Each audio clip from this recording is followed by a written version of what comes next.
Ministries.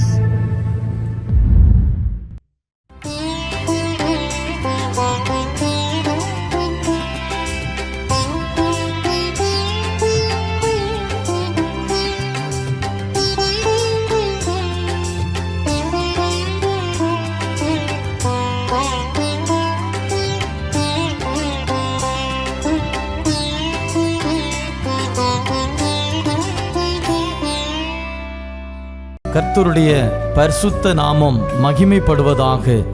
கிறிஸ்துவுக்குள் மிகவும் பிரியமானவர்களே, மகிழ்ச்சிகரமான இந்த 3வது மாதத்தின் முதல் நாளிலே காட் கூசிஸ் மினிஸ்ட்ரி சார்பாக தேவனாகிய கர்த்தர் உங்களையும் உங்கள் குடும்பங்களையும் உங்கள் ஊழியங்களையும் ஆசீர்வதிப்பாராக.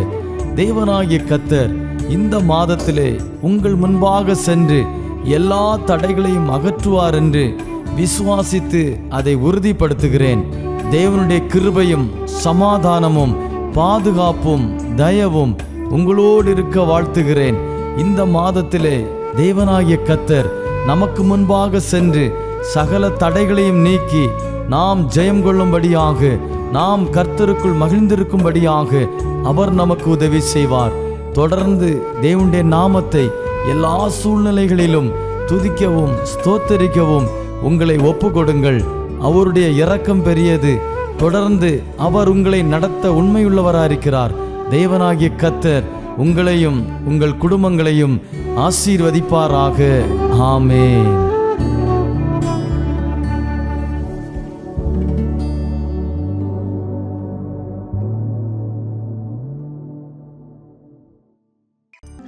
എളിയദാസൻ്റെ ജിഷാജൻ. എൻ്റെ ശബ്ദം ശ്രവിക്കുന്ന എല്ലാ മാന്യ ശ്രോതാക്കൾക്കും ഗോഡ് ഹൂസിസ് മിനിസ്ട്രിയുടെ ഫൗണ്ടറും ഡയറക്ടറുമായ കർത്താവിൻ്റെ ശ്രേഷ്ഠദാസൻ പാസ്റ്റർ തോമസ് ചെല്ലയ്യ അവർക്കും ഈ സന്ദേശം നവമാധ്യമങ്ങളിൽ ജനഹൃദയങ്ങളിൽ ആഴ്ന്നിറങ്ങുവാൻ സഹായകമായ കർത്താവിൻ്റെ ശ്രേഷ്ഠദാസൻ പാസ്റ്റർ ആലിഫ് ജോൺ റൈസ് അവർക്കും ഗോഡ് ഹൂസിസ് മിനിസ്ട്രിയിൽ പ്രവർത്തിക്കുന്ന എല്ലാ കർത്താവിൻ്റെ ദാസന്മാർക്കും സഹോദരങ്ങൾക്കും ഈ സന്ദേശം ശ്രമിക്കുന്ന എല്ലാ മാന്യ ശ്രോതാക്കൾക്കും വേഗം വരുന്ന യേശുക്രിസ്തുവിൻ്റെ നിസ്തുല്യ നാമത്തിൽ എൻ്റെ സ്നേഹത്തെയും വന്ദനത്തെയും അറിയിക്കുന്നു. ഈ പ്രഭാതം ക്രിസ്തുവിൽ ധന്യമാകട്ടെ നമ്മുടെ ജീവിതം. അല്പസമയത്തെ ചിന്തയ്ക്ക് ആസ്പദമായി ഒരു വേദഭാഗം വായിക്കുന്നു. മാർക്കോസ് എഴുതിയ സുവിശേഷം 10-ാം അധ്യായം അതിൻ്റെ 52-ാമത്തെ വാക്യം. യേശു അവനോട്, പോക, നിന്റെ വിശ്വാസം നിന്നെ രക്ഷിച്ചിരിക്കുന്നു എന്ന് പറഞ്ഞു. ഉടനെ അവൻ കാഴ്ച പ്രാപിച്ചു. യാത്രയിൽ അവനെ അനുഗമിച്ചു. വളരെ അനുഗ്രഹിക്കപ്പെട്ട നല്ല ഒരു വേദഭാഗമാണ് അല്പസമയത്തെ ചിന്തയ്ക്ക് ആസ്പദമായി കർത്താവ് നമുക്ക് നൽകിയിരിക്കുന്നത്. നാം ഇവിടെ പഠിച്ചു നോക്കുമ്പോൾ നമ്മുടെ കർത്താവ് യെരുശലേമിൽ താൻ ആലയത്തിൽ ദൈവത്തെ ആരാധിക്കുവാൻ കടന്നു വരുന്ന സമയത്ത് യെരിഹോവിൽ കൂടെ യാത്ര ചെയ്തു വരുന്ന വേളയിൽ തിമായിയുടെ മകനായ ബർത്തിമായിയും തന്നോടൊപ്പം മറ്റൊരു വ്യക്തിയും 2 കുരുടന്മാർ ആ യെരിഹോ പട്ടണത്തിൻ്റെ വാതിൽക്കലിരിക്കുകയാണ്. അവർ ഭിക്ഷ യാചിച്ചുകൊണ്ട് അതുവഴി വരുന്ന വ്യക്തികളുടെ കാലൊച്ച കേൾക്കുമ്പോൾ അവരോട് സാമ്പത്തിക സഹായം ആവശ്യപ്പെട്ട് അതിൽ നിന്ന് ലഭിക്കുന്ന തുച്ഛമായ വരുമാനം കൊണ്ട് ജീവിച്ചിരുന്ന വ്യക്തികളായിരുന്നു തിമായിയുടെ മകനായ ബർത്തിമായിയും തന്നോടൊപ്പമുള്ള സഹപ്രവർത്തകനും. 2 പേരും ഭിക്ഷക്കാരായിരുന്നു.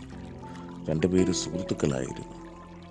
2 പേരുമല്ലാതെ അവർക്ക് മറ്റാരുമുള്ളതായി കാണുന്നില്ല. തിമായിയുടെ മറ്റു മക്കളെക്കുറിച്ചോ തിമായിയെക്കുറിച്ചോ ആ കുരുടനായ വ്യക്തിയുടെ പശ്ചാത്തലങ്ങളെക്കുറിച്ചോ യാതൊന്നും ഇവിടെ രേഖപ്പെടുത്തിയിട്ടില്ല. സാധുവായ, തള്ളപ്പെട്ട, ആർക്കും വേണ്ടാത്തവനായ ഒരു ബർത്തിമായി ഭിക്ഷയാചിച്ച് പലരുടെയും ആട്ടും തുപ്പും കേട്ടുകൊണ്ട് ലഭിക്കുന്ന തുച്ഛമായ നന്മകൾ അത് വലിയൊരു ദ്രവ്യമായി താൻ ശേഖരിച്ച് തൻ്റെ ദൈനംദിന ജീവിതങ്ങൾ മുൻപോട്ട് നയിക്കുന്ന വ്യക്തി. പക്ഷേ തൻ്റെ ജീവിതത്തിലൊരു കുറവുണ്ടായിരുന്നു. തനിക്കും തൻ്റെ കൂട്ടുകാരനും കാഴ്ചയില്ല. ഈ ലോകം എങ്ങനെയുള്ളതാണെന്ന് അറിയില്ല. ഹൃദയക്കണ്ണുകൾ കൊണ്ട് മാത്രം നടക്കുന്നൊരു വ്യക്തിയായിരുന്നു ബർത്തിമായി. എന്നാൽ യേശുക്രിസ്തുവിനെ കുറിച്ച് പലപ്പോഴും ബർത്തിമായി പലരും പറഞ്ഞുകൊണ്ട് പോകുന്നത് കേട്ട് യേശുവിനെ കുറിച്ച് മനസ്സിലായി. അങ്ങനെ ഇരിക്കുമ്പോൾ നസ്രനായ യേശു ഇതുവഴി വരുന്നു എന്ന് താൻ അറിയുകയാണ്. താൻ ആ വരവ് കാത്തിരിക്കുന്നു. പുരുഷാരത്തിൻ്റെ തിക്കും തിരക്കും ശബ്ദവും ആരവവും തൻ്റെ ഹൃദയത്തിലേക്ക്, തൻ്റെ ചെവിയിലേക്ക് ഇരച്ചു കയറുകയാണ്. യേശുക്രിസ്തു ഇതുവഴി എത്തുന്നു, ഇതാ യേശുക്രിസ്തു വരുന്നു എന്നുള്ളത് ആ വ്യക്തി മനസ്സിലാക്കി. ആ വ്യക്തി ഉറക്കെ നിലവിളിക്കുകയാണ്, യേശുവേ, ദാവീദ് പുത്ര, എന്നോട് കരുണ തോന്നണമേ എന്ന് ഉച്ചത്തിൽ നിലവിളിക്കുന്നു. കർത്താവിൻ്റെ ശിഷ്യന്മാർ അത് കേട്ടിട്ട് മിണ്ടാതിരിപ്പാൻ തന്നെ ശാസിക്കുകയാണ്. കൂടെ തന്നോടൊപ്പമുള്ള കുരുടനും തൻ്റെ കൂട്ടുകാരനും തന്നെ ശാസിക്കുകയാണ്, മിണ്ടരുത്, മിണ്ടാതിരിക്കുക. എന്നാൽ താൻ ഉറക്കെ നിലവിളിക്കുകയാണ്. യേശുവിൻ്റെ ചെവിയിലെത്തുന്നത് വരെ താൻ നിലവിളിച്ചു കൊണ്ടേയിരിക്കുകയാണ്. പലരും തന്നെ ശാസിച്ചിട്ടും താൻ നിർത്തുന്നില്ല. പ്രിയരെ, നാം ദൈവത്തോട് നിലവിളിക്കുമ്പോൾ, ദൈവത്തോട് പ്രാർത്ഥിക്കുമ്പോൾ പലരും നമ്മെ ശാസിപ്പാനുണ്ടാകും. എന്നാൽ ഒന്ന്, കർത്താവ് നമ്മുടെ അരികിലേക്ക് വരുന്നത് നാം തിരിച്ചറിയണം. ഇബർത്തിമായി അത് തിരിച്ചറിഞ്ഞു. യേശു വരുന്നു എന്നുള്ളത് താൻ തിരിച്ചറിഞ്ഞു. നമുക്ക് വേണ്ടി അത്ഭുതം ചെയ്യുന്നൊരു ദൈവം നമ്മുടെ അരികിലേക്ക് വരുന്നുവെന്ന് നാം ഈ പ്രഭാതത്തിൽ വിശ്വസിക്കുന്നുവെങ്കിൽ ദൈവം നമുക്ക് വേണ്ടി വലിയവ ചെയ്യുന്നവനാണ്. തൻ്റെ നിലവിളി കേട്ട് കർത്താവ് മനസ്സലിഞ്ഞ് തന്നെ അരികിലേക്ക് വിളിക്കുകയാണ്. എന്നാൽ ഈ ബർത്തിമായി ഓടിയെത്തുകയാണ്. തന്നോടൊപ്പമുള്ള കുരുടൻ അവിടെ തന്നെ ഇരിക്കുകയാണ്. ബർത്തിമായി ഓടി യേശുവിൻ്റെ മുൻപിൽ തൻ്റെ കാൽക്കൽ വീഴുന്നു. യേശുവാണെന്ന് മനസ്സിലാക്കി തൻ്റെ കാൽക്കൽ വീഴുന്നു. കർത്താവിനെ ഗുരു എന്ന് വിളിച്ച് താൻ അഭിസംബോധന ചെയ്യുകയാണ്. കർത്താവിൻ്റെ മുൻപാകെ തന്നെ സമർപ്പിക്കുന്നു. അപ്പോൾ കർത്താവ് കൗതുകത്തോടെ ചോദിക്കുന്നു, ഞാൻ നിനക്ക് വേണ്ടി എന്ത് ചെയ്യണം? ബർത്തിമായി പറയുന്നു, എനിക്ക് കാഴ്ച കിട്ടണം. തൻ്റെ ജീവിതത്തിൽ മറ്റാരോഗ്യ പ്രശ്നങ്ങളൊന്നും തന്നെ ഇല്ല, പക്ഷേ തനിക്ക് കാഴ്ചയില്ല. തൻ്റെ ഹൃദയ കണ്ണുകൾ കൊണ്ട് മാത്രമായിരുന്നു താൻ കണ്ടുകൊണ്ട് നടന്നിരുന്നത്. എന്നാൽ അത് പോരാ, ബാഹ്യകണ്ണും തനിക്ക് പ്രകാശിക്കണം, കാഴ്ച ലഭിക്കണം. എല്ലാവരെ പോലെ തനിക്കും ജീവിക്കണം, സാധാരണക്കാരെ പോലെ തനിക്കും ജീവിക്കണം എന്നുള്ളൊരാഗ്രഹം ബർത്തിമായിക്ക് പണ്ടേ ഉണ്ടായിരുന്നു. എന്നാൽ അത് നടക്കാത്ത വെറും ഒരു സ്വപ്നം മാത്രമായിരുന്നു. എന്നാൽ ഇതാ യേശുക്രിസ്തുവിനെ കണ്ടപ്പോൾ ആ സ്വപ്നം ഇതാ പൂവണിയുവാൻ പോവുകയാണ്. നമ്മുടെ ജീവിതത്തിൽ നാം കാണുന്ന സ്വപ്നങ്ങൾ അത് കർത്താവിൻ്റെ മുൻപാകെ ഈ പ്രഭാതത്തിൽ നമുക്ക് നിറക്കി വയ്ക്കാമോ? ആ സ്വപ്നം പൂവണിയുവാൻ പോകുന്നു. ആ സ്വപ്നം സാക്ഷാത്കരിക്കപ്പെടുവാൻ പോകുന്നു. ആ സ്വപ്നം സഫലമാകുവാൻ പോകുന്നു. കാരണം നാം ഇറക്കി വച്ചിരിക്കുന്നത് ലോക മനുഷ്യൻ്റെ മുൻപിലല്ല, ലോക പ്രതാപത്തിൽ ജീവിക്കുന്ന ഒരു കോടീശ്വരൻ്റെ മുൻപിലല്ല, സകലത്തിൻ്റെയും സൃഷ്ടാവായ രാജാവായ കർത്താവിൻ്റെ മുൻപിലാണ് നമ്മുടെ ആവശ്യങ്ങൾ ഇറക്കി വയ്ക്കുന്നത്. ആ മനുഷ്യൻ തന്നെ സമർപ്പിച്ച് കർത്താവിൻ്റെ മുൻപാകെ ഏൽപ്പിച്ചു കൊടുത്തപ്പോൾ കർത്താവ് അവനെ തൊട്ട് അവനെ സൗഖ്യമാക്കി.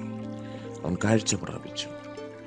ലോകം അസാധ്യമെന്ന് വിധിയെഴുതുന്ന തിമിരമായിരുന്നാലും, ലോകം അസാധ്യമെന്ന് വിധിയെഴുതുന്ന അന്ധതയായിരുന്നാലും, എൻ്റെ ദൈവത്തിന് സകലതും സാധ്യം. എൻ്റെ ദൈവത്തിന് കഴിയാത്തതൊന്നുമില്ല. എൻ്റെ ദൈവത്തിന് കഴിയാത്തതൊന്നുമില്ല. എൻ്റെ ദൈവത്തിന് അസാധ്യമായി ഒന്നുമില്ല. ഈ പ്രഭാതത്തിൽ നമ്മുടെ അസാധ്യമാകുന്ന വിഷയങ്ങളെ കർത്താവിൻ്റെ കാൽക്കൽ വയ്ക്കാം. കർത്താവ് നമ്മുടെ ഭാരങ്ങളെ വഹിച്ച് നമ്മുടെ അസാധ്യങ്ങളെ മാറ്റി നമ്മുടെ കണ്ണുകളെ പ്രകാശിപ്പിക്കുന്നവനാണ്. ഈ പ്രഭാതത്തിൽ നമ്മുടെ ഹൃദയ കണ്ണുകൾ പ്രകാശിക്കട്ടെ. ആ മനുഷ്യന് ഏറ്റവും വലിയൊരാഗ്രഹമുണ്ട്, എനിക്ക് എൻ്റെ യേശുവിനെ കാണണം, എൻ്റെ മാതാപിതാക്കളെ, എൻ്റെ പ്രിയപ്പെട്ടവരെ എനിക്ക് കാണണം, എൻ്റെ സഹപ്രവർത്തകനെ എനിക്ക് കാണണം, ഈ ദേശം എനിക്കൊന്ന് കാണണം, ഈ ലോകം എനിക്കൊന്ന് കാണണം. അതിനെ കണ്ട് അതിനെ ആസ്വദിച്ച് പാപത്തെ കാണുവാനല്ല, മറിച്ച് ഇത്രയും നാൾ അന്ധത പിടിപ്പിച്ചതിനെ എനിക്കൊന്ന് കാണണം. നാം ഈ പ്രഭാതത്തിൽ നമ്മുടെ മാതാപിതാക്കളെ, നമ്മുടെ സഹോദരങ്ങളെ, നമ്മുടെ സഹപ്രവർത്തകരെ, നമ്മുടെ പ്രിയപ്പെട്ടവരെ കാണുവാനുള്ള കണ്ണ് നമുക്കുണ്ടായിരിക്കട്ടെ. നമ്മുടെ ലാഭത്തിന് വേണ്ടി അവരെ കാണുന്ന കണ്ണല്ല, മറിച്ച് എപ്പോഴും അവരെ കാണുന്ന ഒരു കണ്ണ്, നല്ല കണ്ണ് നമ്മളുണ്ടായിരിക്കട്ടെ. അധികാര ഗർവമുള്ള കണ്ണല്ല, താഴ്മയുള്ള വിനയമുള്ള ഒരു കണ്ണ് നമ്മളുണ്ടായിരിക്കട്ടെ. അങ്ങനെ ഒരു കാഴ്ചപ്പാട് നമ്മളുണ്ടായിരിക്കട്ടെ. ബർത്തിമായിയുടെ കണ്ണ് പ്രകാശിച്ച് അന്ധത മാറി സന്തോഷത്തോടെ തുള്ളിച്ചാടി ഭവനത്തിൽ പോകുവാൻ ദൈവം സഹായിച്ചു. അവൻ കർത്താവിനെ അനുഗമിക്കുന്നു. നാം ഇവിടെ പഠിച്ചു നോക്കുമ്പോൾ യാത്രയിൽ യേശുവിനെ അനുഗമിക്കുകയാണ്. കർത്താവിനെ അനുഗമിക്കുന്ന അനേക വ്യക്തികളുണ്ടായിരുന്നു.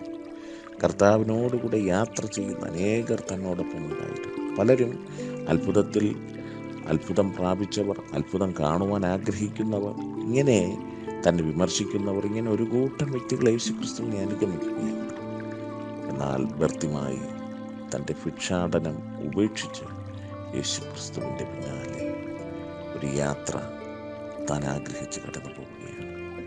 ബർത്തിമായുടെ യാത്രകൾക്കൊടുവിൽ തൻ്റെ ഭവനത്തിലെത്തിക്കാണും. തൻ്റെ മാതാപിതാക്കളെയും സഹോദരങ്ങളെയും പ്രിയപ്പെട്ടവരെയും താൻ കണ്ടു കാണും. അവർക്കെല്ലാം ഒരാശ്ചര്യമായി, ഒരത്ഭുതമായി ബർത്തിമായി മാറും. ഈ പ്രഭാതത്തിൽ നാമും ഒരത്ഭുതമായി, പലർക്കും ഒരാശ്ചര്യമായി മാറുവാൻ പോകുന്നു. ഈ വചനങ്ങളാൽ കർത്താവ് നമ്മെ എല്ലാവരെയും ധാരാളമായി അനുഗ്രഹിക്കുമാറാകട്ടെ. കർത്താവിൻ്റെ പാദപീഠത്തിൽ നമ്മെ ഒന്ന് ഏൽപ്പിക്കാമോ? കർത്താവിൻ്റെ പാദപീഠത്തിൽ ബർത്തിമായിയെപ്പോലെ നമുക്കൊന്ന് മുഴങ്കാലം മുടക്കാമോ? കർത്താവിൻ്റെ മുൻപാകെ നമ്മെ ഒന്ന് ഏൽപ്പിച്ചു കൊടുക്കാമോ? നമ്മുടെ സ്വപ്നങ്ങൾ പൂവണിയുന്നു. നമ്മുടെ യാഥാർത്ഥ്യം, നമ്മുടെ ഹൃദയത്തിൽ നമ്മൾ കാണുന്ന ഹൃദയ കണ്ണുകൾ കൊണ്ട് കാണുന്നത് യാഥാർത്ഥ്യമാകുവാൻ പോകുന്നു, സഫലമാകുവാൻ പോകുന്നു. വിശ്വസിക്കാം, കർത്താവ് നമ്മെ ധാരാളമായി അനുഗ്രഹിക്കട്ടെ. കർത്താവെ, അങ്ങ് ഞങ്ങളെ കേൾപ്പിച്ച നല്ല ആലോചനകൾക്കായി സ്തോത്രം.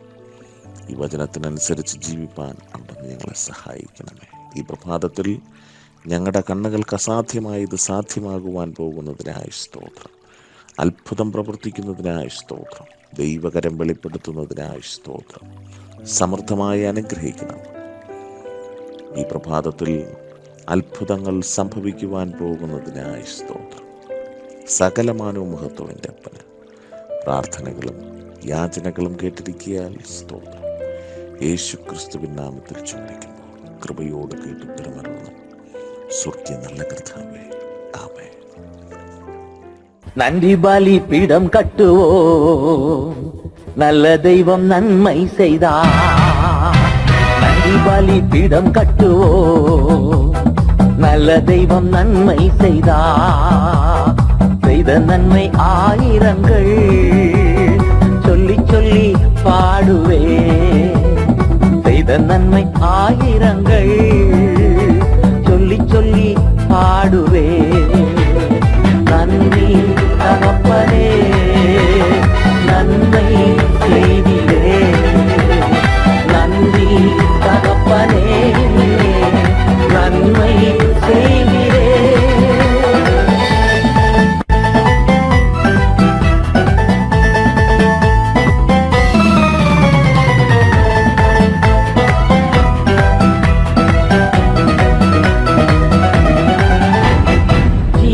தந்து நீர் அன்பு கூர்ந்தீர், பாவம் நீங்கிட கழுவி விட்டீர்.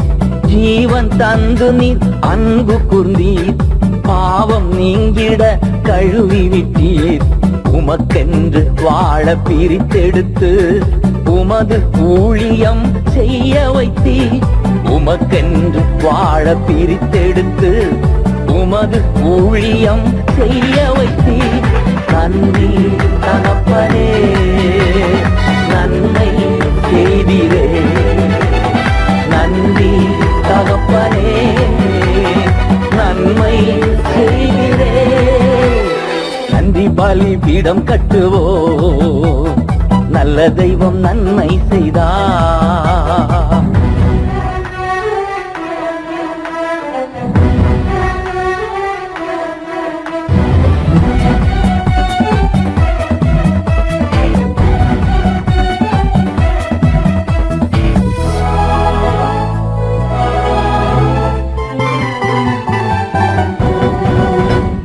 பார்க்கும் கண்களை தந்தீரையா, பாடும் உதடுகள் தந்தீரையா. பார்க்கும் கண்களை தந்தீரையா, பாடும் உதடுகள் தந்தீரையா. உழைக்கும் கரங்களை தந்தீரையா, ஓடும் கால்களை தந்தீரையா. உழைக்கும் கரங்களை தந்தீரையா, ஓடும் கால்களை தந்தீரையா. நன்றி தகப்பனே, நன்மை செய்திரே. நன்றி தகப்பனே, நன்மை செய்திரே. நன்றி பலி பீடம் கட்டுவோம், நல்ல தெய்வம் நன்மை செய்தார். நன்றி பலி பீடம் கட்டுவோம், நல்ல தெய்வம் நன்மை செய்தார். செய்த நன்மை ஆயிரங்கள் சொல்லி சொல்லி பாடுவே. செய்த நன்மை ஆயிரங்கள் சொல்லி சொல்லி பாடுவே.